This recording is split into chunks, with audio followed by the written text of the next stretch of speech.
Hey guys, tonight we slip back in time into a world that's darker, colder, and a whole lot smellier than you probably imagine. You're about to wake up in the middle of a medieval village, and I'll be honest with you, you probably won't survive this. Not even for a single day. But that's what makes the journey worth taking, right? So, before you get comfortable, take a moment to like the video and subscribe, but only if you genuinely enjoy what I do here. And hey, while you're at it, drop a comment with your location and your local time. I love seeing who's joining me from across the world. Now dim the lights, maybe turn on a fan for that soft background hum, and let's ease into tonight's journey together. You open your eyes to the sound of a rooster that doesn't sound quite as cheerful as cartoons make it out to be. The bird screeches in a cracked, miserable voice, like it's warning you that this day isn't going to be friendly. Instead of a soft bed, you're lying on a heap of straw. Not the cute golden straw you imagine from picture books, but prickly, flea-infested stalks that jab your skin and leave behind tiny red marks. You stretch and your joints crack loudly, partly because the cold has seeped into your bones overnight. Medieval homes didn't exactly have insulation. At best, there's a thin wooden wall keeping the wind out, and at worst, you're sleeping in a one-room hut with animals at your feet for warmth. The first thing you notice is the smell. It isn't just bad, it's layered. Damp earth, smoke from yesterday's fire, sweat that never really goes away, and the sour tang of manure wafting in from outside. Forget scented candles, this is the fragrance of survival. You stumble to your feet, careful not to step on the chicken scratching in the corner. Yes, people really did keep animals inside the home. A goat might even be tied up near the door, chewing lazily on something that vaguely looks edible. Historians still argue whether animals were always indoors for warmth, or just during particularly harsh seasons, but in your case, they're definitely here, sharing the same space and the same air. When you finally push open the heavy wooden door, daylight blinds you for a moment. The village square greets you, not the bustling marketplace of movies, but a muddy clearing where pigs wallow and children chase each other barefoot. Their laughter mixes with the sound of a blacksmith hammering in the distance, each clang echoing like a reminder that this is a place of endless work. A group of women bend over wooden tubs, washing laundry in cold water that's already turned gray, their hands red and raw. Someone shouts in a dialect you don't understand, though you recognize the tone. Irritation. It seems annoyance is universal. You try to orient yourself, but the ground beneath you isn't paved. It's muck, trampled over by humans, animals, and carts alike. Your shoes, if you even have any, are flimsy leather things with thin soles. Within minutes, your feet are wet and cold, and you haven't even done anything yet. A cart creaks by, drawn by an ox with ribs showing through its skin. The driver doesn't acknowledge you. He just yells at the animal and trudges on. Here's the thing, in a medieval village, you're not special. You're not a knight, not a king, not even a respected merchant. You're just another body, expected to work, pay dues, and keep your head down. The lord of the manor owns the land you're standing on, and you, in many ways, are just as much his property as the ox pulling that cart. You can try to puff your chest out, pretend you're a modern person with rights, but the second you open your mouth, the villagers will look at you funny, maybe laugh at your odd speech, or worse, think you're a troublemaker. And trust me, you don't want to be on anyone's bad side here. Someone offers you a clay cup of ale. Yes, ale, in the morning. That's because water is risky. Rivers and wells are often contaminated by waste, so beer or weak ale is the safer option, even for children. You sip it hesitantly, the bitter taste catching you off guard. It's not refreshing, but it's better than dysentery, which, let's be honest, would finish you off pretty quickly. That's your first hard lesson. In medieval times, even staying hydrated is a battle. You wander toward the center of the square, where a rough wooden post stands. It's scarred with marks, as if ropes or chains were tied there often. Your stomach tightens when you realize what it's for. Public punishments. Stocks, whippings, maybe worse. The village gathers here not for fun, but for the grim theater of justice. The post is empty right now, but the thought lingers in your head. Make one wrong move, and that could be you. A bell clangs in the distance, startling you. It's not just for telling time, it dictates life. Work begins when the bell rings, prayers happen when it tolls, and curfew is marked the same way. You don't have a watch. The sun and that bell are your only guides. Already you feel your freedom shrink. You can't just wander off or do as you please. Everything is tied to the rhythm of the village, and you're swept into it whether you like it or not. As you stand there, someone bumps into you hard. No apology. People don't have time for politeness. They're tired, they're hungry, and they've got chores that never end. You might mutter a sarcastic comment under your breath, but trust me, that will only get you more dirty looks. Remember, you're the outsider here, even if you try to blend in. The rooster crows again, this time sounding more like a taunt than a greeting. The day has only just begun, and already you're sore, cold, hungry, and slightly humiliated. Welcome to medieval life, where survival isn't measured in years, it's measured in hours. And right now, the odds aren't exactly in your favor. You shuffle forward, trying to shake off the stiffness in your legs, but the air itself seems to stick to you. It's damp, heavy, and full of odors that only intensify once you leave the square and wander closer to the huts clustered along the edge. That's when it really hits you. Medieval hygiene is, well, let's just say non-existent by modern standards. You'd probably last 5 minutes in a medieval bathroom, except there isn't one. You glance around for something familiar. A well, maybe, or even a bucket. What you find instead is a drainage ditch running along the side of the road. It's filled with a sluggish stream of murky water carrying scraps of food, ash from last night's fires, and yes, waste. Human waste. The entire village smells faintly of it, and in places the odor is overwhelming. You try to breathe through your mouth, but that doesn't help. Now you can almost taste it, metallic and sour on your tongue. Someone points you toward a wooden shed leaning crookedly behind a house. You hesitate before peeking inside. The so-called latrine is nothing more than a bench with a hole cut into it, perched above a pit.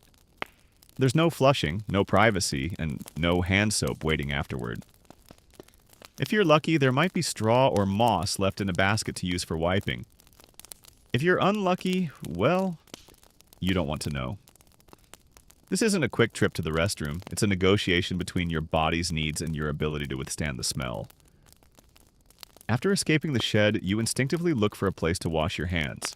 There is none. People might rinse with a bit of cold water from a bucket, but washing here usually means a splash, not lathering up with sweet-smelling soap. In fact, most villagers go weeks, sometimes months, without a full bath. Historians still argue whether people in different regions bathed more frequently than others, but the general picture is clear. Cleanliness was a luxury, not a daily routine. Your modern instincts scream for a shower. Imagine stepping under steaming hot water, letting suds carry away the grime. But here, that fantasy is laughable. Baths require heating water over a fire, an exhausting chore in itself. Most peasants only wash their face and hands occasionally, and maybe their feet after trudging through mud all day. For many, that's considered plenty. The one place you might find a full bath is in a larger town with public bathhouses, but even those are suspect. They're crowded, questionably clean, and sometimes double as meeting spots for less wholesome activities. You, unfortunately, are nowhere near a town. You stumble past a woman scrubbing a child with a rag dipped in cold water. The child wails as if it's torture, and honestly, you don't blame him. The water is icy, the rag is rough, and soap, real soap made with animal fat and lye, is harsh enough to strip skin raw. If you think your modern shampoo stings when it gets in your eyes, imagine something caustic enough to burn cuts and leave your hands cracked for days. Quirky side note. Some wealthier folks believed urine worked as a cleaner, especially for bleaching cloth. Yes, urine. You silently thank the universe you weren't born into laundry duty. Still reeling from the smell, you notice that even the villagers themselves seem desensitized. A man strolls by, his hair greasy and stiff, his beard flecked with crumbs from last night's bread. His tunic is stained in ways you'd rather not examine. No one gives him a second glance because everyone looks and smells about the same. Perfume is centuries away from becoming popular among commoners. For now, the stench is part of life woven into the fabric of the day. You pass by another hut, where smoke seeps out of a hole in the roof. The fire inside doesn't just cook food, it doubles as an attempt at fumigation. Smoke clings to the walls, darkening the beams and filling your nose with a choking, woody scent. Supposedly, the smoke keeps insects at bay. Judging by the fleas already hopping around your ankles, you're not convinced. The itching starts almost immediately, and you slap at your leg, muttering under your breath. But scratching is futile. Fleas, lice, and bedbugs are inevitable companions. People may comb their hair with fine teeth to scrape away lice, but they never win the war. Some households even keep ashes near the bed to dust over themselves as a kind of natural pest control. The villagers swear by it. You swear you'd rather have calamine lotion. Oddly enough, you catch the faint sweetness of herbs hanging from rafters. Sage, lavender, maybe thyme. Villagers dry them not for luxury, but for practicality. Some are used in cooking, some for masking smells, and some for warding off illness. Whether or not they actually work is another story. Historians debate how much medieval people really believed in the medicinal power of herbs versus how much was just tradition passed down without question. Either way, those little bundles are the closest thing this place has to an air freshener. Your stomach growls, but the thought of food doesn't sit well while surrounded by such filth. You wonder how people manage not to get sick constantly. The truth? They do. Diarrhea, fevers, infections, all of it was common. Life expectancy was brutally short, not because people dropped dead at 20, but because disease, poor hygiene, and lack of medical knowledge made childhood incredibly dangerous. Surviving into your 30s or 40s was already an accomplishment.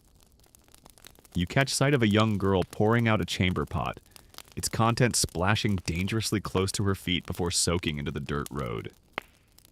The casualness of it all unnerves you. Nobody flinches, nobody complains. It's just another part of daily life, like sweeping the floor or fetching firewood. You realize with a sinking feeling that in this world, filth isn't an exception. It's the background noise of existence. And here's the kicker. Your modern immune system isn't prepared for this. The bacteria alone could flatten you in days. Villagers, though constantly ill, have at least some resistance built over generations. You're the weak link, coughing, gagging, clutching your stomach as the smells and germs settle in. By now, your modern standards of clean are nothing more than a fading dream. You stagger back toward the square, hoping for fresh air, but fresh doesn't exist here. The whole village is a collage of smells: smoke, sweat, waste, livestock, rotting wood, and you're stuck breathing it all. Welcome to the second test of your survival. In medieval life, filth isn't something you avoid. It's something you live inside, every hour of every day. Your stomach has been growling for a while now, but you quickly learn that breakfast in the medieval world isn't exactly a feast. Forget bacon, eggs, and steaming cups of coffee. Here, the morning meal is simple, rough, and often disappointing. You're handed a hunk of bread so dense you could probably use it as a weapon. The crust is hard enough to chip a tooth, and the inside tastes faintly sour, thanks to the fermentation of the dough. There's no butter waiting to soften it, no sweet jam to brighten the flavor. Just bread, and maybe if you're lucky, a small smear of cheese that's halfway to moldy. Beside it, you're offered a wooden cup of thin ale. Yes, again, morning ale isn't indulgence, it's necessity. Water can carry diseases, and while ale isn't exactly sterile by modern standards, the brewing process does kill off some of the nastier microbes. You take a sip, wincing at the bitter taste. It's weak. Barely alcoholic, but heavy enough to leave your stomach unsettled. You can't imagine a child drinking this, but here, even the little ones gulp it down. Historians still argue whether the alcohol content was consistently low or whether villagers sometimes got more tipsy than they admitted, but either way, it's your only safe option. You gnaw on the bread, jaw aching with the effort. Crumbs scatter down your tunic, and you wonder if this is supposed to be the fuel that keeps you going all day. For peasants, the answer is yes. Breakfast is quick, practical, and small. The main meal, dinner, won't come until midday, hours from now. Until then, you're expected to get by on a bite of bread and a cup of ale. If you're wealthier, perhaps a merchant or minor lord, you might enjoy eggs, meat, or even honey. But for you as just another villager, luxury doesn't exist on the table. As you chew, you notice a boy chasing a chicken around the square. He finally grabs it by the wings and proudly carries it home. You can't help but feel a pang of hunger at the thought of roasted meat, but that's not happening this morning. Meat is rare for peasants, reserved mostly for feast days or special occasions. In fact, many people go weeks without tasting it. Instead, meals revolve around grains, legumes, and whatever vegetables are in season. Which means, yes, you'll be chewing a lot of bread. To distract yourself, you look at what others are eating. A woman dunks her bread into a thin porridge, the steam curling into the cool morning air. It smells faintly of onions, maybe cabbage, boiled in water until it's more broth than stew. It doesn't look appetizing, but it's filling, and filling is the goal here. Another man is nibbling on dried fish, salty and tough as leather. You silently pray you're not offered that next, because your teeth are already protesting. You think back to your modern breakfast routine. Coffee brewed at the press of a button, maybe cereal, fruit, or pancakes drowning in syrup. The contrast is almost laughable. Here, food isn't about pleasure, it's about survival, about putting something, anything, into your stomach so you can work without fainting. Taste is a luxury? Still, quirks of medieval eating do catch your attention. Some people crumble their bread into the ale, creating a soggy mixture called sop. It doesn't look appealing, but it's easier to chew, and for a moment you consider trying it. You dip a corner of bread in your drink and bite down. The texture is mushy, the taste still bitter, but at least your jaw thanks you. Oddly enough, this practice of soaking bread is where the word supper comes from.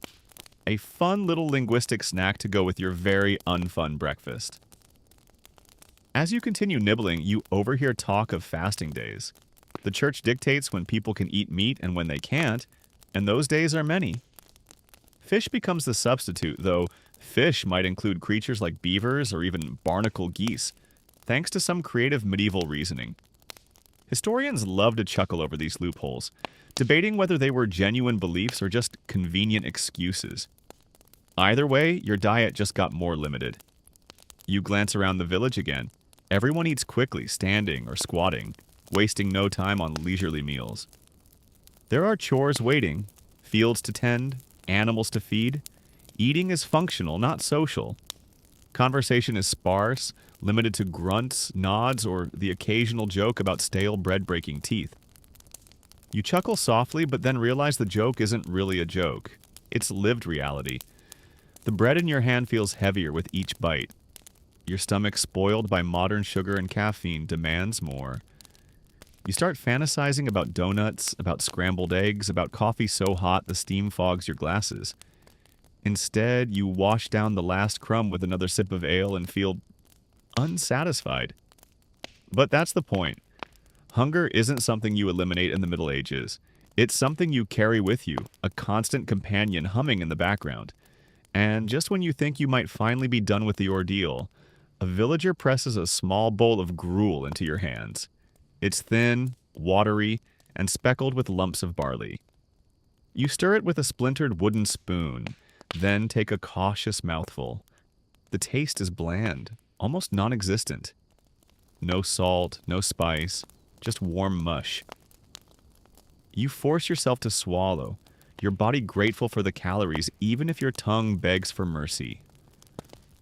The rooster crows again in the distance, mocking you with its hollow cheer. Your first medieval breakfast is over, and instead of feeling fueled, you feel cheated. Yet the villagers carry on without complaint, their faces resigned but determined. You realize something unsettling. This meager meal is normal, even comforting to them.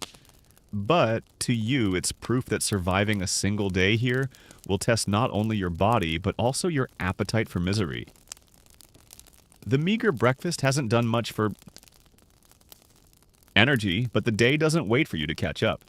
Before you can even lick the last crumbs of barley mush from your teeth, someone thrusts a bundle of clothing into your arms.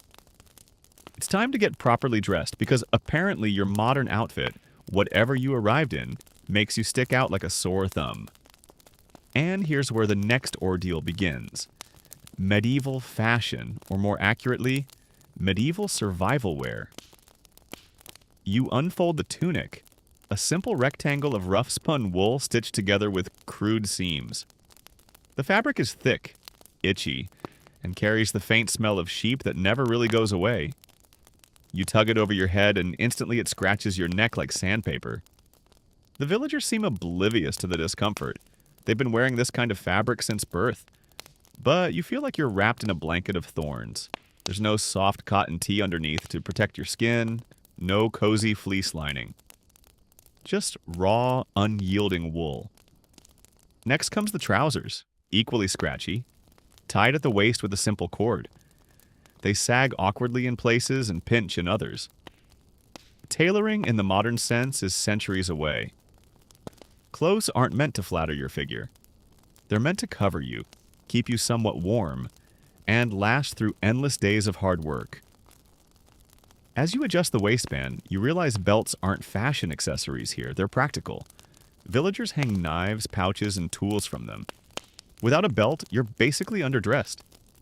A woman hands you a cloak, a heavy woolen rectangle fastened with a crude brooch at the shoulder. It drapes awkwardly over your body, weighing you down as though you're being hugged by a damp carpet. Still, you're grateful for the extra layer. The morning air cuts through the village like icy fingers, and already you're shivering.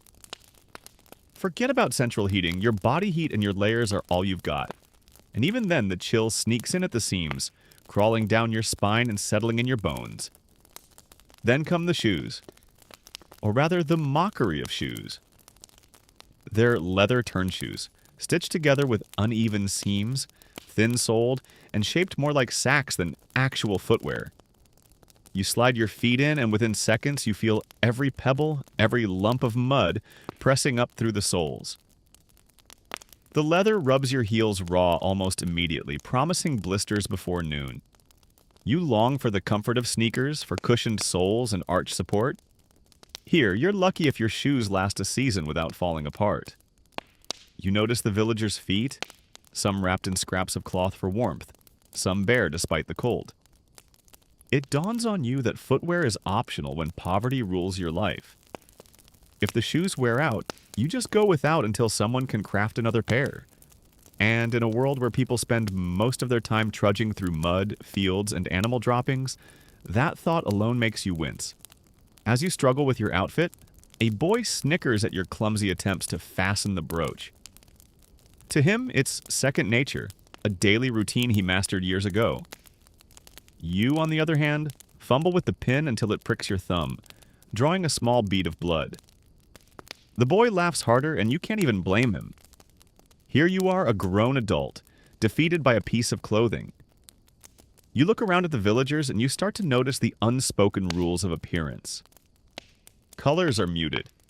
Earthy browns, dull grays, faded greens. Bright dyes are expensive, reserved for the wealthy or for special feast days. Fabric is patched and repatched, stitches zigzagging across knees and elbows. Clothing isn't a fashion statement, it's a record of survival, a history book of wear and tear. A tunic with more patches than fabric still counts as a tunic. Some villagers wear hoods, not as fashion, but as shields against the wind. A hood is a practical piece of clothing, doubling as protection from rain and even as a makeshift bag when needed. You tug your cloak tighter around yourself, wishing for a hood of your own. The cold air bites at your ears, reminding you that medieval winters weren't just chilly, they were brutal. Historical records describe rivers freezing solid and harvests failing, plunging villages into famine. You realize as you stand shivering that the clothes you're wearing might be your only defense against a merciless season. quirky detail. In some places, peasants stuffed straw into their clothes for extra insulation, like human scarecrows. It wasn't stylish, but it worked. You glance around, half expecting to see someone waddling by with hay poking out of their sleeves. Maybe they're saving that trick for the dead of winter, but the thought sticks with you. Comfort is never guaranteed, only improvised. As you adjust your cloak for the 100th time, you wonder about laundry. How do these people wash clothes made of thick wool and coarse linen? The answer, they don't, at least not often. Washing is labor-intensive, involving lye soap, pounding, and endless rinsing in cold water. Clothes might be washed once or twice a year, if that. More often, villagers air them out by the fire or beat the dust out with sticks. Which means your tunic, already itchy, will also smell smoky and sweaty in no time. Lucky you. You tug at your collar, scratching at your neck where the wool rubs raw. You're not just uncomfortable, you're unprepared. These clothes aren't designed for someone used to climate control, hot showers, and cozy pajamas. They're designed for endurance, for wearing the same outfit day after day until the fabric gives out. And in this moment, as you stand there wrapped in scratchy wool, you understand why surviving even a single day here feels impossible. The villagers don't notice your misery. They've grown up in these clothes, their skin hardened to the irritation, their minds numb to the discomfort. But you? You're already losing the battle, and the day has barely begun. The clothing still scratches your skin raw, but before you can fuss too much, a call goes up across the square. Work time. Nobody needs to tell you what to do. Everyone around you is already scattering to their tasks with practiced rhythm. You hesitate, standing awkwardly in the middle, until someone shoves a wooden tool into your hands. It's a hoe, rough and splintery, clearly used by generations before you.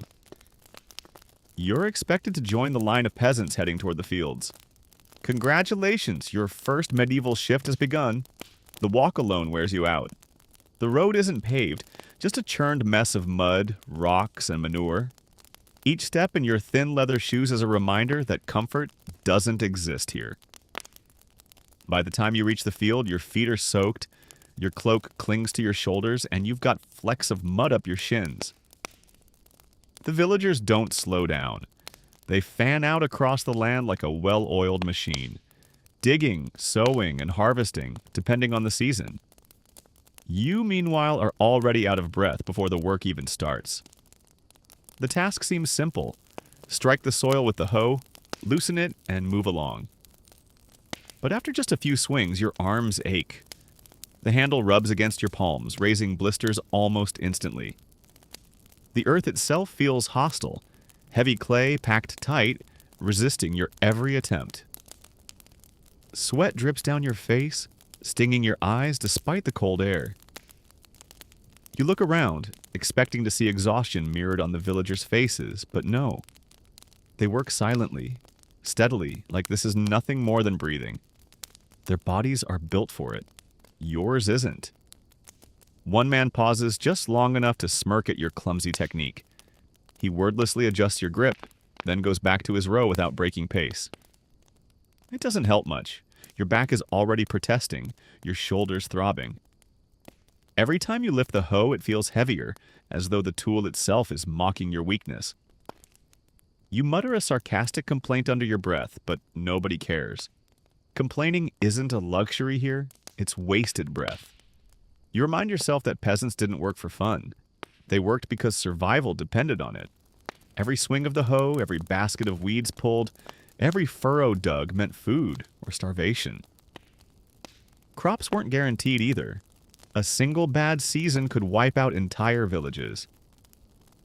Historians still argue whether climate shifts like the so-called Little Ice Age hit harder in some regions than others, but for peasants, even one failed harvest was a disaster. As you struggle to keep up, that knowledge hangs heavy in your mind. This field isn't just dirt. It's life measured in grain and barley. You stop to straighten your back, groaning softly. Bad idea. A woman beside you shoots a sharp look, then points to the field with a gesture that clearly means, keep going. You obey, shame burning in your chest. Out here, everyone pulls their weight. Slacking isn't tolerated because someone else will have to pick up the work you drop. A quirky little fact drifts through your mind. Peasants sometimes trained crows or used noisy contraptions to keep birds from stealing seeds. As you stand there, panting, you hear the flap of wings and see a boy waving his arms wildly at a flock of greedy birds. It would be funny if you weren't already too tired to laugh. The sun climbs higher and the damp chill gives way to raw heat. Your cloak grows suffocating, but taking it off isn't an option. Without it, the wind cuts your skin. With it, you feel like you're steaming inside a woolen oven. Either way, everyone hustles because the village survives as a unit. And if you can't keep up, then you're a liability. You feel a blister pop on your palm, the sting sharp and raw. You hiss, clenching your teeth, but no one comes to help. There are no band-aids, no antiseptic wipes, no break room to collapse in. You wrap your hand in the edge of your cloak and keep going, each strike of the hoe rattling through your sore muscles. By mid-morning, your body is screaming. Your shoulders ache, your back throbs, your hands are shredded, and your legs wobble like jelly. And yet, the villagers keep moving, methodical, almost machine-like. You realize something humbling.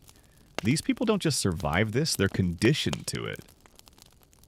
From childhood, they've carried water, hauled firewood, worked fields. Their muscles are carved by necessity, while yours, spoiled by chairs, screens, and convenience, are collapsing after just a few hours. The bell from the church tower rings faintly in the distance.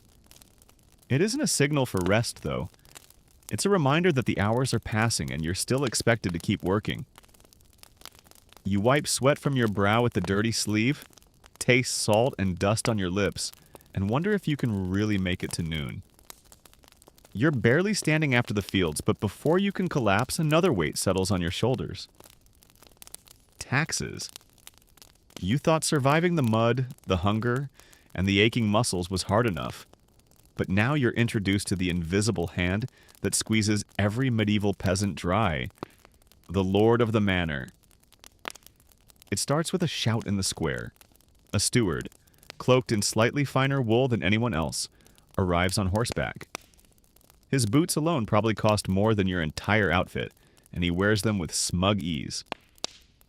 Behind him, two assistants carry rolls of parchment, sealed with wax. Records, accounts. Proof that, yes, you owe more than you can possibly give. The steward calls names one after another. Villagers shuffle forward, their faces weary but resigned. Some hand over sacks of grain. Others bring chickens tied together by their legs, squawking pitifully. A woman places a stack of coarse cloth on the ground, her eyes fixed firmly on the dirt, not daring to meet his gaze. The payment isn't optional. It's the cost of existing on the Lord's land. You try to fade into the background, but it doesn't work. The steward spots you and gestures sharply. A few villagers chuckle under their breath. They know what's coming. You step forward awkwardly, empty-handed, and the steward narrows his eyes. He barks something you don't understand, but the message is clear enough. "Where's your due?" You stammer, which only makes things worse. The assistant scribbles on the parchment, recording your name. Or maybe just the useless one. And the steward shakes his head with disgust. You're already marked as a liability, someone who doesn't contribute. And in this world, that's dangerous. Failing to pay taxes doesn't just mean debt. It means punishment. Stocks, beatings, or worse. You suddenly remember the scarred wooden post in the square and shiver. Here's the kicker. Even if you had grain or chickens to offer, it wouldn't matter. The system is rigged. Taxes are crushing, often taking a third of whatever a peasant manages to produce. Add the church's tithes, another 10%, and you're left with scraps to feed your family. Historians still argue whether peasants truly lived on the brink of starvation all the time, or whether they had occasional surpluses, but the reality is clear. Survival was a delicate balance, and taxes tipped the scale toward misery. The steward moves on, but not before making a show of authority. He gestures toward a man who tried to hand over an underweight sack of barley. The assistants yank it away and dump the grain onto the ground, mocking him as his family watches helplessly. The humiliation burns deeper than the hunger that's sure to follow. You realize this isn't just about collecting dues, it's about reminding everyone who's in charge. A quirky fact floats through your mind.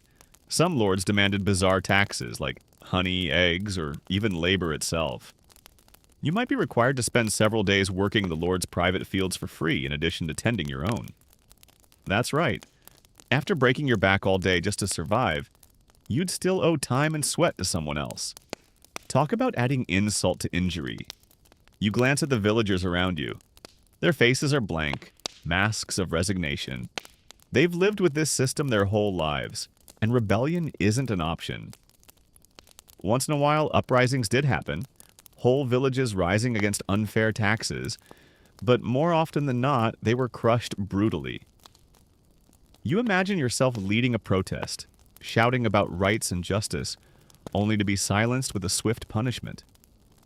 The thought dies in your throat before it's even spoken. When the steward finally leaves, the atmosphere in the village shifts. People mutter under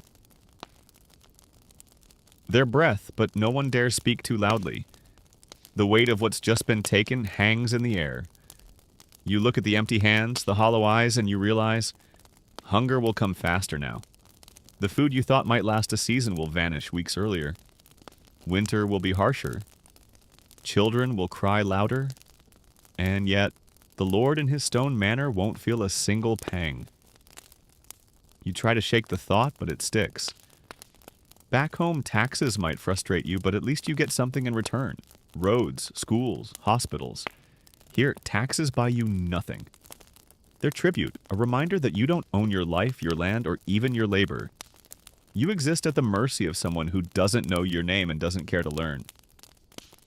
As the villagers disperse, you hear the faint creak of a church bell in the distance. It's not just timekeeping, it's another kind of demand, waiting to claim its share. You groan inwardly. As if one master wasn't enough, the day is about to introduce you to the second. The church. And suddenly you realize you're not just battling hunger or aching muscles. You're trapped in a system designed to squeeze you until there's nothing left. One day here is already unbearable. Imagine a lifetime. The church bells toll again, echoing over the thatched roofs, dragging you from whatever fragile moment of rest you were trying to steal. At first, the sound is oddly comforting. Slow, deep, rolling tones that blanket the village. But then the weight of it sinks in. Those bells aren't just marking time. They're orders, commands disguised as music, tugging everyone by the soul. You shuffle along with the others, feet dragging in the mud, until the whole village seems to funnel toward a single squat stone building. It doesn't look grand like the Gothic cathedrals you've seen in documentaries. No towering spires, no glittering stained glass. Just thick walls, a small wooden door, and a roof that looks like it's survived one storm too many. Still, here it is. The spiritual center, the absolute ruler of daily life. Inside is darker than you expected. Candles sputter in iron holders, their flames fighting against the shadows. The air is thick with incense, smoky and sweet, sticking to your throat. People kneel on the cold stone floor. No pews, no cushions, just aching knees pressed into unyielding rock. You follow suit awkwardly, realizing too late that your knees aren't used to this kind of punishment. The priest enters and suddenly the room shifts. He wears robes of rough fabric, dyed just enough to set him apart from the rest of the villagers. His Latin chants roll out, words you don't understand, but the meaning is clear. Submission.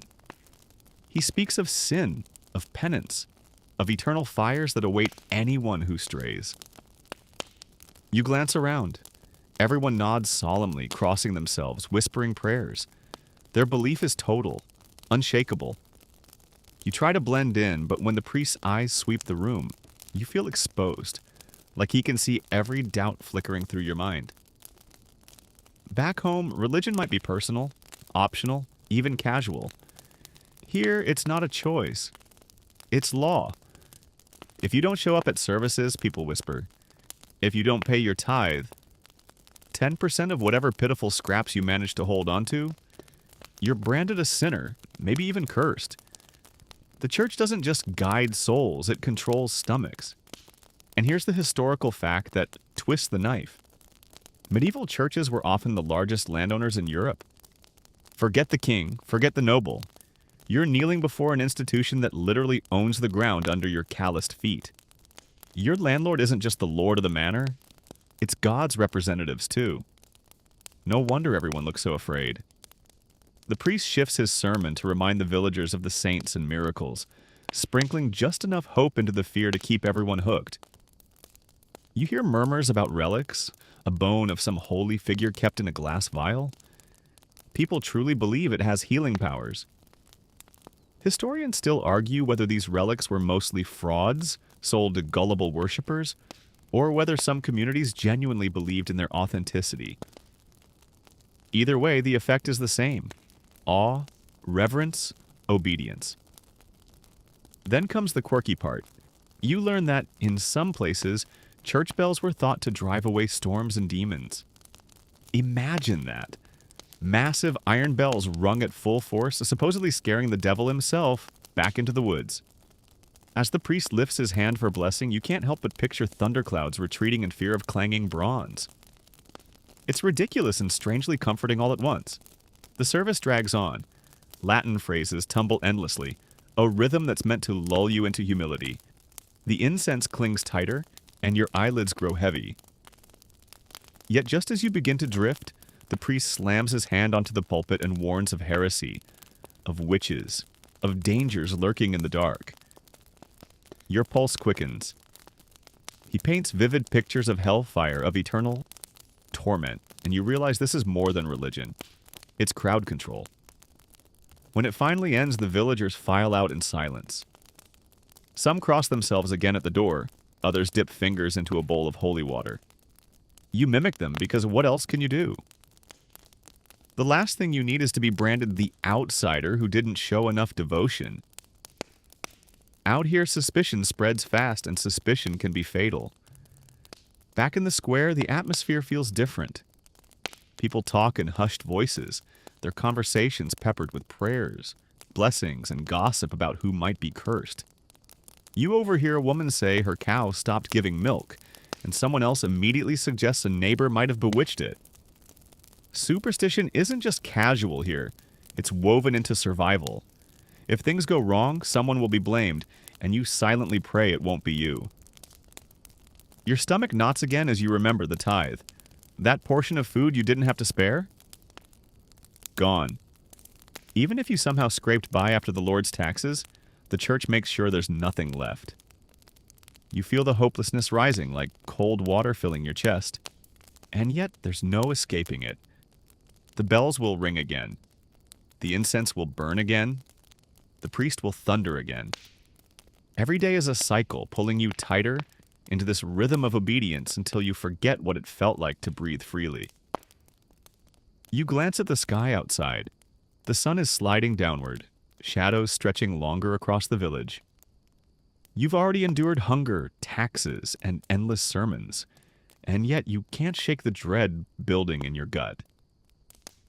Night is coming, and in the medieval world, night is never safe. You step outside the church, lungs filling with the cool air, glad to be rid of the incense. But freedom doesn't last long. A faint cough nearby catches your attention, wet, ragged, and heavy. A man doubles over, clutching his chest, and the people around him flinch as if he's suddenly become a living curse. You realize quickly that here sickness isn't just sickness. It's fear. The medieval world is a petri dish of disease. You've barely been here a single day, and already your body is itching, your throat feels scratchy, and the thought of drinking another gulp of that cloudy ale makes you nervous. The villagers don't understand germs. They don't even have the concept. But they know illness lurks everywhere. And without modern medicine, even a small cut could turn deadly. A boy with a swollen leg limps past you, his skin covered in angry red sores. No one rushes to help him. Instead, his mother clutches a sprig of herbs, muttering a prayer as if the words themselves could knit his flesh back together. The local healer arrives, a woman with a pouch of dried plants, a vial of something that smells like vinegar, and a confidence that makes you uneasy. She grinds herbs together, mixes them with honey, and smears the paste onto the boy's skin. Will it work? Maybe, maybe not. But it's the only option they have. You're ushered closer to see another treatment. A man with a splitting headache is brought into a smoky hut. He's sweating, shaking, nearly delirious. The healer takes a small blade and pricks his skin, letting the blood drip into a bowl. Bloodletting, the great cure-all. The idea is that sickness comes from bad humors clogging the body. And if you drain enough of it, balance will return. You watch the poor man grow paler and paler, wondering if the treatment is worse than the disease. Historians still argue whether bloodletting ever actually helped, or if it was mostly slow, socially approved torture. As you watch, you remember a quirky historical tidbit. Some medieval cures were so bizarre they sound like jokes. For toothaches, you might be told to burn a candle made of sheep's fat, then catch the dripping wax and press it to your gums. For stomach trouble, someone might grind up emeralds and stir the powder into wine. Yes, actual gemstones swallowed like antacids. You imagine your modern dentist's face if you told them that. The fear of plague lingers in the air, unspoken but always present. People whisper about entire villages vanishing, about black swellings that ooze and kill within days. You've read about the Black Death in textbooks, but here, the possibility hangs over every cough, every sneeze, every rat skittering across the street. No one says it outright, but everyone knows. One outbreak could erase them all. The priest, still robed from Mass, passes by with a stern look. When medicine fails, faith steps in. Holy relics are pressed to the foreheads of the sick. Prayers are whispered over the dying. Some even believe illness is punishment for sin, meaning recovery depends not on herbs, but on confession. You shudder, realizing that getting sick here isn't just a battle with your body, it's a battle with your soul. And if you do survive, the scars remain. Blindness from infections, twisted limbs from poorly healed fractures, constant fevers that sap strength. Until you're a husk, a healthy lifespan feels like a luxury no one here expects. You notice the elders in the village aren't truly old, maybe 50 at most. By medieval standards, that's already beating the odds. The healer gives you a sidelong glance, as if you might be her next patient. You swallow hard and shake your head, trying to look tougher than you feel. But deep down, you know it's only a matter of time. A cut, a fever, a cough, it's inevitable. And when it happens, you won't have antibiotics, or vaccines, or even soap strong enough to help. The sun dips lower, shadows stretching across the muddy lanes. Somewhere nearby, a baby cries, the sound weak and strained. You hear whispers, another one sick, another one fading. The mother clutches her child and hurries toward the healer, desperation etched across her face. You turn away because you can't watch, not tonight, not when your own stomach churns and your skin feels too warm. You tell yourself it's just nerves, just exhaustion. But deep down, you know, if you were truly stuck here, you wouldn't last long. And as the wind shifts, carrying the sour smell of sickness and the sharp tang of smoke, you realize night isn't even here yet. The worst is still waiting. By the time the sun is nearly gone, your nerves are stretched thin. You've fought through hunger, backbreaking work, and the choking smoke of incense. But nothing quite prepares you for the sound of iron chains clanking in the square. At first, you think it's a blacksmith at work, but no, this is something colder, heavier. Justice. The villagers gather quickly as though drawn by morbid instinct. You're swept along, pressed shoulder to shoulder with people who seem eager, almost excited. In the center of the square stands a wooden platform. The stalks, 2 planks with holes cut for hands and head, wait ominously. Nearby, a whipping post leans like a scarred tree, its surface grooved from countless lashings. The tools of justice are plain, brutal, and impossible to ignore. A man is dragged forward, his tunic torn, his face swollen. The steward from earlier shouts his crime: stealing bread. Not from the Lord's stores, not even from the church, just a neighbor's loaf. You expect pity, but the crowd jeers.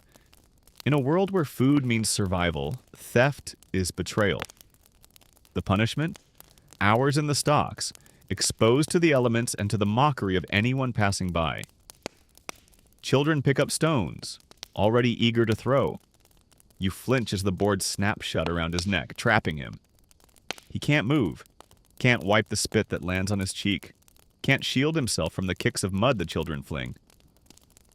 His humiliation is the spectacle, that's the point. The message is clear. Break the rules and you don't just pay, you suffer publicly. Your mind races to another case you've read about. Historians still argue whether trial by ordeal, forcing the accused to plunge a hand into boiling water or walk across red-hot iron, was genuinely believed to reveal divine judgment, or whether it was simply a way to terrify people into obedience. Here, though, it doesn't feel like theory. It feels terrifyingly real. You imagine yourself being shoved forward, told to prove your innocence by fire. Would you hesitate? Would you scream? Either way, the villagers would nod knowingly, deciding guilt by how your skin blistered. The priest steps forward now, holding a cross high, chanting words of judgment. He declares that sin must be purged, that the community's safety depends on punishment. The villagers bow their heads, murmuring agreement. You feel your stomach knot tighter. Back home, justice is tangled with laws, rights, and appeals. Here it's raw and immediate, built on spectacle and fear. Then comes a different case, one that sends a chill up your spine. A woman is accused of witchcraft. You hear the mutters. Her cow died mysteriously. Her herbs cured fevers too well. Her neighbor swears he saw her talking to a black bird at midnight. Proof? None. Suspicion? Plenty. She's dragged forward, kicking and screaming, her cries drowned out by the shouts of the crowd. Historians will later argue whether most medieval villages truly believed in witches, or whether such accusations were more about jealousy, grudges, and power. But in this moment, those debates don't matter. The fear in the air is thick, and the woman's fate is sealed before any ritual begins. You picture her facing an ordeal, thrown into a river to see if she floats, bound and helpless. If she sinks, she's innocent but dead. If she floats, she's guilty and doomed anyway. Some choice. The quirky part? In some places, animals were put on trial too. Yes, actual pigs, goats, even insects dragged before a court, accused of crimes like eating crops or biting children. The idea seems absurd, almost comical, until you realize it's part of the same worldview. Everything must be controlled, judged, and punished, no matter how strange. Punished man slumps in the stocks, flies already gathering around his swollen face. The crowd drifts apart, satisfied with its entertainment. Justice has been served, at least in their eyes. For you, though, it's a gut punch. You realize just how fragile your safety is here. One wrong move, one suspicious glance, one whispered rumor, and you could be next. You head back toward the huts, the sound of chains still echoing in your ears. The night is about to fall fully, and if daylight justice is this terrifying, you dread what the dark will bring. By now, you're exhausted, but hunger gnaws sharper than fatigue. The tiny crust of bread you choked down this morning feels like a distant memory, and your stomach growls loudly enough to earn a glance from a passing villager. You follow the smell of smoke, hoping for something edible, but the closer you get, the more you realize just how grim the menu really is. Dinner in a medieval village isn't a feast, it's survival. The main pot simmers slowly over a fire. Pottage, they call it. A mushy stew of whatever can be found. grains, leeks, turnips, maybe a shred of meat if someone's lucky enough to trap a rabbit. Most days, though, it's just vegetables boiled to exhaustion, turning into a gray slop that barely fills the belly. You take a wooden spoonful and immediately regret it. It tastes like watery oats with a hint of dirt. Still, you force it down, because what choice do you have? A woman beside you offers a chunk of rye bread, dark and dense, so tough you practically chip a tooth on the first bite. It's sour, almost bitter, and you suddenly remember the quirky fact that sometimes rye was infected with ergot fungus, the same stuff that can cause hallucinations and convulsions. Historians still argue whether outbreaks of ergot poisoning might explain bizarre medieval events like sudden dancing plagues where whole towns convulsed in fits for days. You glance at your bread nervously, wondering if your strange, floaty exhaustion is from work or from what you just ate. The children around the fire eat greedily, not complaining, their ribs faintly visible beneath their tunics. A mother carefully rations out portions, making sure the youngest gets just enough. The adults sit quietly, chewing slowly, eyes fixed on the pot as though hoping more will magically appear. Scarcity is a way of life here. You overhear stories of years when the harvest failed, when rain drowned the fields or frost killed the crops too soon. Famine. Whole villages starved, sometimes turning desperate enough to chew bark, grass, or even leather. You shiver at the thought. Back home, running out of cereal is a mild inconvenience. Here, running out of grain is a death sentence. Someone passes a jug of ale, thin and watery, but safer than the well water, crawling with parasites. You sip, grimacing at the sour tang, but at least it dulls your hunger for a moment. The older men drink deeply, their faces slack with relief, as though the bitter liquid is the only comfort left. The priest's voice echoes in your head. Famine as punishment for sin, hunger as God's test. It's easy to see how people believe that. When you live one failed harvest away from death, you want to blame someone, anyone, even yourself. You picture whole congregations begging for mercy, fasting not out of faith, but out of necessity. And here's another cruel reality. Even if food exists, it isn't yours. The Lord's grain stores are locked, guarded, and meant to feed his household first. You and the villagers get what's left, if anything. Sometimes relief comes in the form of thin charity, scraps tossed to the desperate. More often, you're simply left to endure. A child hands you a small onion, the sharp smell cutting through the smoky air. You bite into it raw, the pungent taste burning your tongue but giving a spark of energy. It's not much, but you cling to it. In this world, even an onion feels like a treasure. Night deepens as the pot empties, the embers glowing red in the hearth. People curl up on straw mats, bellies half full, bodies shivering from the draft that seeps through the gaps in the walls. You try to imagine doing this not just once, but every single night for years, with the constant question haunting you. Will there be enough food tomorrow? You pull your cloak tighter, swallowing the last bite of coarse bread, silently praying it won't turn into hallucinations by dawn. The fire sputters low and the dark presses closer. Hunger may be dulled for now, but you know, this is only one meal, one night. Dares to call itself a road. The first thing you notice is how rough it is. Deep ruts carved by wagon wheels hold puddles of murky water. Stones jut out at odd angles, ready to twist your ankle with every careless step. Your shoes, or more accurately the floppy leather sacks you've been calling shoes, are soaked through instantly. You try to step carefully, but it's no use. Mud splashes up to your knees, heavy and cold. Traveling even a short distance here feels like punishment. Forget smooth highways and neat signs. The only markers are leaning wooden posts carved with crude symbols, if there are any at all. Most of the time you rely on memory or the company of others. Alone, you'd be hopelessly lost before the sunset. The group moves slowly, carts creaking, oxen grunting with effort. Every so often, someone glances nervously at the tree line. You soon understand why. These roads are dangerous. Bandits lurk in the woods, desperate men with nothing to lose, ready to pounce on travelers carrying even a scrap of food. You spot a broken cart abandoned in the ditch, its contents long stolen, and you don't need anyone to explain what happened. Historians still argue whether medieval roads were truly as lawless as the legends suggest, but standing here, it doesn't feel like exaggeration. Every snapping twig makes your pulse quicken. The priest claimed faith could shield you, but no prayer will stop a dagger in the dark. You try to distract yourself by watching the carts. A merchant's wagon rattles past, laden with salt and wool. People murmur with interest. It's not every day such goods appear here. Salt especially is precious, vital for preserving meat.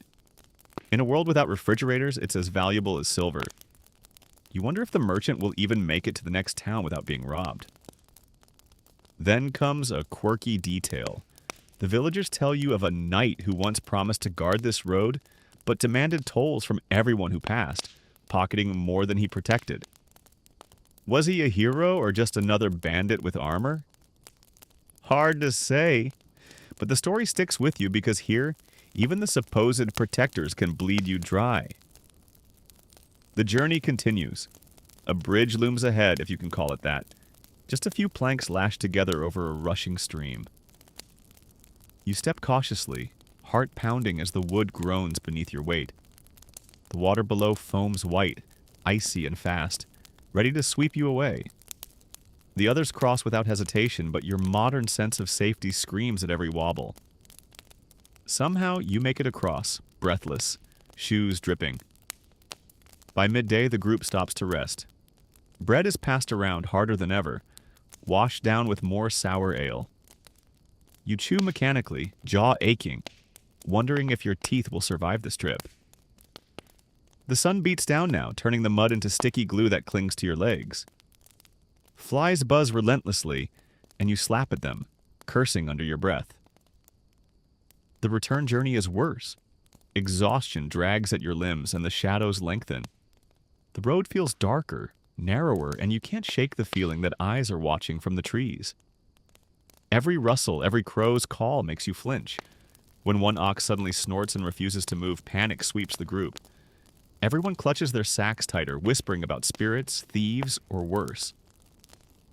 Only after a tense pause does the animal lurch forward again, and the breath you were holding escapes in a shaky rush. By the time the village huts appear in the distance, relief floods you. You've survived one short trip, but the lesson is clear. Traveling in the medieval world isn't adventure, it's risk. Every step could mean broken bones, theft, or worse. You slump against the doorway of your hut, legs caked in mud, hands trembling slightly from nerves. The thought hits you hard. Back home, a trip to the store takes minutes. Here, it takes your courage, your stamina, and maybe even your life. And as the sky darkens once more, you realize travel is only one danger among many. Somewhere in the distance, a horn sounds, a warning, low and urgent. War is coming, and there's no road far enough to escape it. The horn blasts again, deep and guttural, echoing through the damp evening air. Villagers drop what they're holding and run, some grabbing children, others clutching tools that will have to pass as weapons. You don't need anyone to explain. Trouble is close. The word ripples through the crowd like fire on dry straw. Raiders. Your pulse kicks into overdrive as people shove you toward the manor's outer wall, a rough palisade of sharpened logs driven into the earth. It doesn't look nearly strong enough. You climb behind it with the others, your breath ragged, your legs still heavy from the road. Torches flare to life, smoke curling skyward, painting the air with fear. Shouts ring from the far side of the village.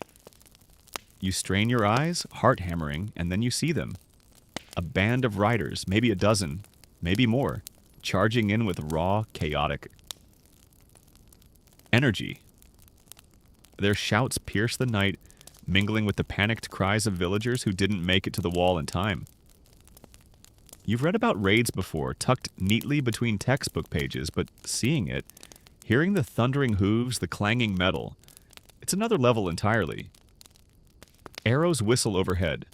One strikes the palisade with a heavy thunk, quivering inches from your ear. You duck instinctively, heart pounding so loud you can barely hear the steward barking orders. A few men raise spears, trembling but determined. You can't decide what terrifies you more, the raiders outside or the thought of being mistaken for a coward inside. The clash is brutal. A raider leaps from his horse, swinging a crude axe, splintering part of the wall.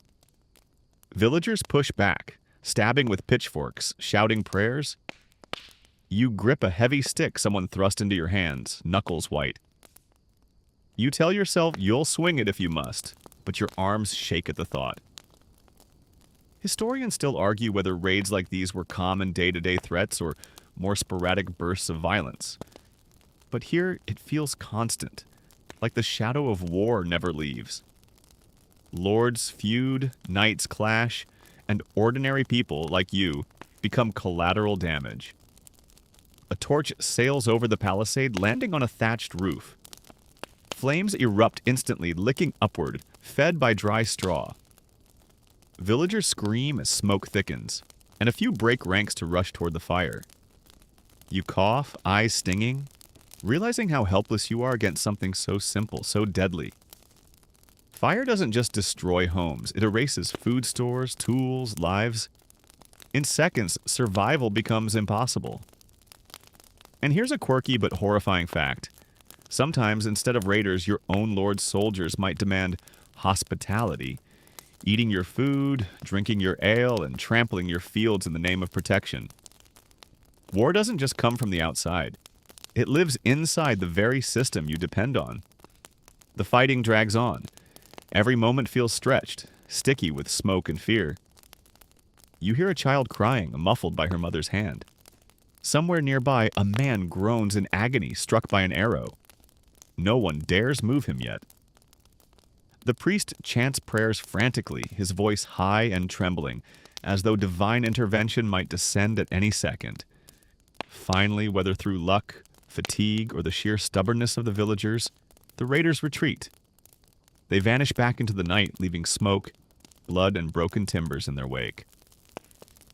A hollow silence follows, broken only by the crackle of flames. You stand frozen, gripping your useless stick, lungs heaving, throat raw from smoke. Around you, the villagers begin to move again. Some dousing fires, others tending wounds, most simply staring into the night with haunted eyes. For them, this isn't new. It's routine. Survive one raid, brace for the next. You stumble toward the smoldering huts, legs weak. A chicken flaps madly in the dirt, feathers singed, and you think absurdly of how its owner will mourn not just the animal, but the meals it could have provided. War doesn't take trophies here. It takes sustenance, hope, and whatever fragile stability peasants cling to. The steward shouts orders, his face set in grim determination. Men drag the wounded into the church, women patch holes in the palisade with whatever scraps they can find. Children gather in clusters, their eyes wide but strangely calm, as though they've been trained to expect this from birth. You lean against the charred wall, chest heaving, every nerve still buzzing with adrenaline. Back home, war feels distant, a news story, a history lesson. Here, it's a reality that crashes into your life without warning, leaving scars you'll never forget. And as the night settles again, thick and heavy, you realize something terrifying. The raiders are gone, but the fear they've left behind is worse. You'll lie awake listening for hoofbeats, for shouts, for fire crackling in the dark. Sleep won't come easy. Not tonight. Not in this world. The morning after the raid feels eerily calm, but it's the kind of calm that hides exhaustion, not peace. You drag yourself out of the smoky hut you barely slept in and see the damage in daylight. Roofs sag, blackened timbers jut from the ground, and the air still carries that acrid bite of burned straw. Chickens scratch nervously in the dirt, and a pig wanders aimlessly, half its hair singed. The villagers get right to work. There's no time for grief here. You're handed a crude basket and told to help clear rubble. You stumble through ash and splinters, coughing, your skin itching from soot. People are already rebuilding, hammering together rough frames for walls, dragging bundles of straw from the barn. You marvel at their stamina. You're still shaking from last night, but they've been living this cycle of destruction and repair for generations. It's not just raids that wreck villages. Fires start from inside too. One careless ember from the hearth, one overturned. Candle, and suddenly your entire livelihood is gone. Thatched roofs ignite faster than you can blink, and once they catch, buckets of water won't save them. Historians still argue whether fire was feared more than famine, but standing here watching a family scrape charred remains out of what was once their home, it's easy to see why. And then there are plagues, the invisible fires. You overhear whispers of the pox in the next village, of a cough that lays entire families low. No one has real answers, just fear and folk remedies. Someone mentions garlic stuffed into shoes. Someone else insists on carrying a dried frog in a pouch for protection. It sounds absurd, but when your world offers no doctors, no cures, you cling to anything. Here's a quirky tidbit. In some places, people believed ringing church bells could drive away disease, the vibration supposedly shaking sickness from the air. Imagine the sound of those bells, clanging frantically over a village already trembling with fear. It might comfort some, but for you, the idea just underscores how helpless everyone really is. You're tasked with hauling water from the well, the bucket heavier than you expect, the rope fraying against your palms. Each trip leaves your shoulders aching. But water is everything here, not just for drinking, but for soaking smoldering beams, washing wounds, mixing with mud to patch walls. You spill half your load on the way back, and no one scolds you, but their tired eyes make it clear. Mistakes cost dearly. Later, you help gather what little food survived. Burned bread is scraped of its charred edges and eaten anyway. A few root vegetables are dug from the earth, their skins blackened, but still edible if boiled long enough. The taste is bitter, but no one complains. Hunger trumps pride, and hunger is the constant threat. When crops fail, famine follows, and famine doesn't fight fair. It creeps slowly, stealing strength, hollowing cheeks, weakening even the strongest until work becomes impossible. You've read about entire villages abandoning their fields, scattering to beg for food. Here you see how close they live to that edge every single day. As you sit chewing on tough bread, the steward walks by, muttering about taxes. Even after a raid, even after fire and fear, the Lord's dues must be paid. Grain, wool, chickens, whatever survived. Some of it won't stay here. You stare in disbelief. Your hut burned, your family terrified, and still the system takes its cut. It's a cruel reminder, even disaster doesn't exempt you from obligation. By evening, the villagers gather in the church, their voices low but steady. They sing hymns, the sound rising through the smoky rafters, filling the space with fragile hope. You sit among them, your body sore, your mind heavy. The melody is simple, but it resonates.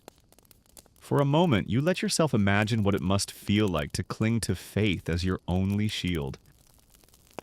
You glance around at their faces, illuminated by flickering candles. They look tired, older than their years, but not broken. They'll rebuild, replant, survive again. Because what else can they do? Survival isn't optional here. It's a duty carried out day after day, no matter the raids, the fires, or the whispers of plague in the air. And as the candles gutter low, you wonder how much longer you could keep going in their place. A week? A month? The truth settles heavy in your chest. You probably wouldn't last another day. The next morning, the rhythm of life resumes as if nothing happened. You're sent back to the fields, the same muddy stretch that yesterday felt like punishment. And the strangeness of it all hits you. Raids, fire, sickness, hunger, and still the plowing continues. Survival doesn't pause for fear. You trudge behind the heavy wooden plow, the ox groaning with effort. Your muscles scream, your hands blister, but the work must be done. The soil turns slowly, clods breaking unevenly, revealing worms and roots. The steward checks on you with a scowl, muttering that you're too slow. You want to shout back that you're not built for this, but here, excuses don't feed anyone. By midday, the sun beats down mercilessly. Sweat drips into your eyes, stinging. You pause to drink from a leather flask, the water warm and slightly murky. No cold refreshment here, just whatever you can scoop from the well. Still, it's life, and you gulp it greedily. Around you, others drink too, faces weathered, clothes stiff with dirt. You realize that to them, this is normal. Hardship woven so tightly into life it barely registers anymore. Historians still argue whether peasants lived lives of misery or if they found contentment in simple routines. From where you stand, misery wins, but perhaps they found pride in endurance, in knowing tomorrow would be the same. And that sameness meant survival. As you work, a man beside you shares a story about a neighbor who once buried coins in the field, convinced that feeding the soil silver would make crops grow. Faster a quirky superstition, but you can't help smiling at the image of peasants scattering treasure across muddy furrows. In truth, the real treasure here is grain, and every seed feels like currency more valuable than gold. The afternoon brings more labor, threshing grain, swinging heavy flails to separate kernels from husk. The sound is rhythmic, almost hypnotic. Thwack, thwack, thwack, echoing across the barn. Dust fills the air, making you cough, coating your tongue with grit. Your arms ache, but stopping isn't an option. Bread for winter depends on this, and every kernel counts. When evening comes, you think rest might finally arrive. Instead, the steward announces that tomorrow will bring a visit from the Lord himself. Anxiety ripples through the village. Suddenly, repairs are hurried, huts swept, animals tethered neatly. The Lord doesn't live here, but his presence demands tribute. Chickens are gathered, baskets of grain set aside, the best of what little remains pulled together as an offering. You can't help feeling bitter. These people fought off raiders, patched burnt roofs, labored in the fields all day. And now, the very man who profits from their toil will arrive to claim even more. You wonder if the villagers resent him. Their faces are hard to read, worn down, cautious. Maybe resentment is a luxury they can't afford. That night, you eat stew thickened with barley, onions, and a scrap of salted pork. It tastes better than it should, your body desperate for energy after the day's labor. But the portion is small, and you're still hungry when the bowl's empty. Hunger feels like a constant hum beneath everything. Never silent, never sated. Later, as you stretch out on the straw bed, the sounds of the village filter in. A baby crying, dogs barking at shadows, the creak of wooden beams settling. You close your eyes, but sleep doesn't come quickly. The aches in your body remind you of every step, every swing, every bruise. You try to picture home, where work is optional, where food is abundant, where danger doesn't lurk outside the door. But the memory feels faint, slipping away. Here's the cruel truth you realize in the dark. It's not the raids or the famine or even the sickness that would break you. It's the endlessness of it all, the grinding routine, the certainty that tomorrow will bring the same aching hunger, the same blistered hands, the same demands from those above you. It's not survival for a day, it's survival without end. And, lying there on the scratchy straw that you wouldn't last. Not here, not like this. Morning arrives with a restless buzz. The Lord is coming, and the village moves like a hive. Women sweep dirt floors, children fetch water, men line up the tribute. Baskets of grain, a goat tethered with rough rope, even a few jars of honey. Everything looks neat from a distance, but up close you see the cracks. Patched baskets, underfed animals, thin grain measured carefully to look plentiful. It's theater for power. You stand near the road with the others as the Lord approaches, his entourage stirring dust into the air. Horses snort, hooves thud, banners flap dramatically in the wind. For a moment, the sight almost impresses you. Compared to barefoot peasants, he looks like another species entirely. Silk cloak, polished boots, jeweled dagger at his belt. You wonder how many hands bled to afford those gems. The villagers bow low, some kneeling outright. You hesitate, but the steward's glare makes you follow suit.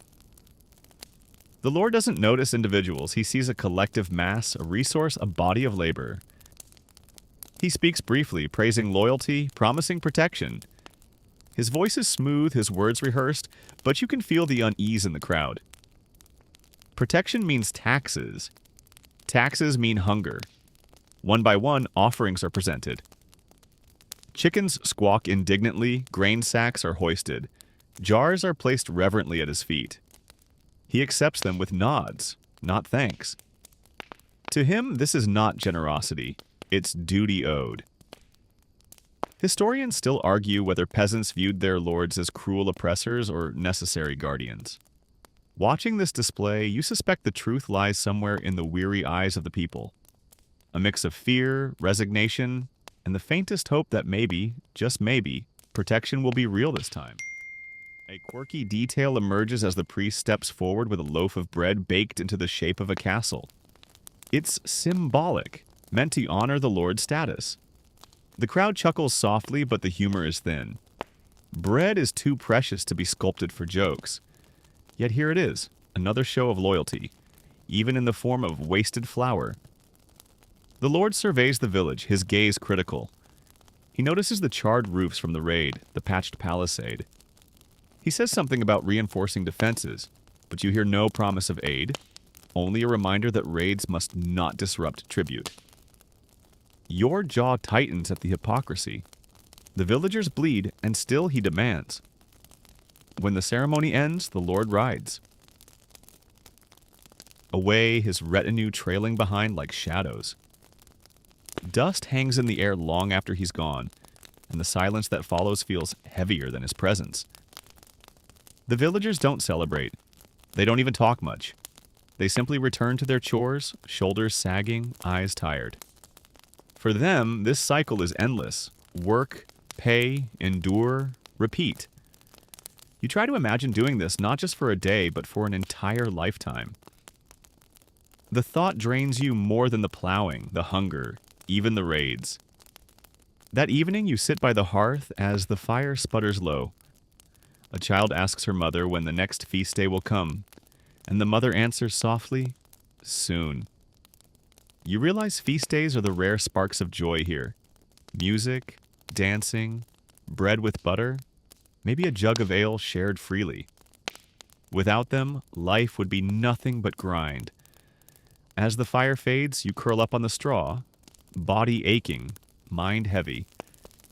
You think about all you've endured in this single day in medieval times. Mud, hunger, fear, war, taxes. And the conclusion is clear. You wouldn't last here. Not for long. Maybe not even for another sunrise. And yet, somehow the villagers will. Because they have no choice. Now, let's soften the pace. You've trudged through mud, you've shivered in the cold, you've stared down raiders and clutched stale bread like treasure. The weight of medieval life sits heavy on your chest, but as you settle back into the present moment, you can let it go. Picture the fire dying low in the hearth, its glow flickering gently, shadows stretching long across the rough wooden beams. Outside, the village is finally quiet, the fields resting, the animals tucked into their pens. The night air is cool still, carrying only the soft hum of insects and the occasional rustle of leaves. Your body relaxes, slowly, like the tension draining from a bowstring. Shoulders unclench, breath deepens. The aches, the hunger, the fear, they were never yours to keep. They dissolve, leaving behind only calm. Imagine lying on that straw bed, but this time the scratchiness fades, replaced by softness. The rough edges blur. The world grows hushed as though the village itself exhales with you. You are safe now, warm, drifting.